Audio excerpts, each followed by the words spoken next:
दोस्तों मारी गुज्जुनी मोज चैनल में आपનું સ્વાગત છે। આજના વિડિયોમાં આપણે વાત કરવા જઈ રહ્યા છીએ કે ઠાકોર ફેમિલી વિશે નેગેટિવ કોમેન્ટો કરી કોને કેવી કોમેન્ટો કરી હતી। દોસ્તો આજે તો ઠાકોર ફેમિલીએ નામ સહિત જણાવી દીધું કે આવી કોમેન્ટો કોને કરી હતી। દોસ્તો આવી કોમેન્ટો તો ના જ કરવી જોઈએ અને આટલી બધી નેગેટિવ કોમેન્ટો અરે દોસ્તો અને એના પૂનમ ભાભી અને તેમના સાસુમાએ જોરદાર મોહતોડ જવાબ આપ્યા અને જવાબમાં તેઓ શું બોલ્યા તમારે સાંભળવું છે તો દોસ્તો વિડિયોમાં અંત સુધી બના રહેજો।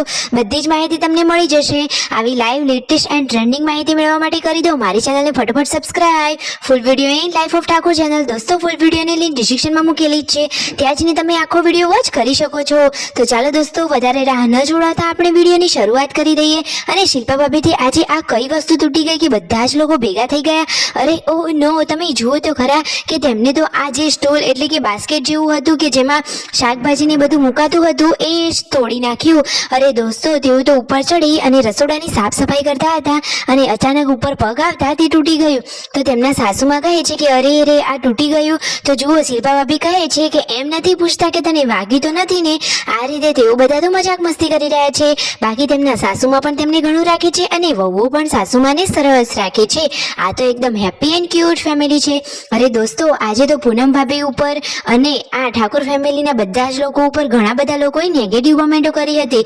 તે બધા સબસ્ક્રાઇબરોને લાગુ નથી પડતું, ઘણા બધા એમના સરસ મજાના ચાહકો પણ છે, છતાં અમુક એવા લોકો છે કે જે આવી ખરાબ અને નેગેટિવ વાતો કરે છે।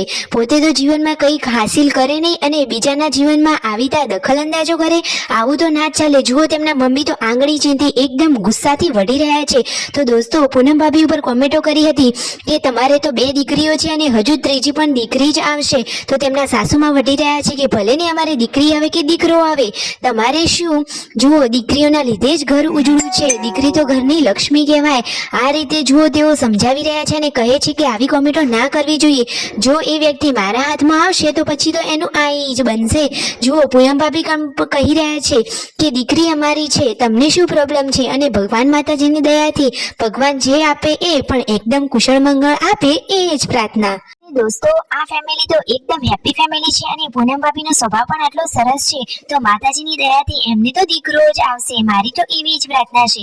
તમારું કેવું શું થાય છે? જો સંજયભાઈ કહે છે કે તમે બધા આવી નેગેટિવ કોમેન્ટો ના કરો, સરસ મજાનો બ્લોગ જુઓ અને આનંદ લો। સાચી વાત છે ને, કોઈના જીવનમાં આટલી બધી દખલ અંદાજ તો કરાય જ નહીં। જુઓ તેમના મમ્મી કહી રહ્યા છે કે આવી નેગેટિવ કોમેન્ટો તો કરવાની જ નહીં।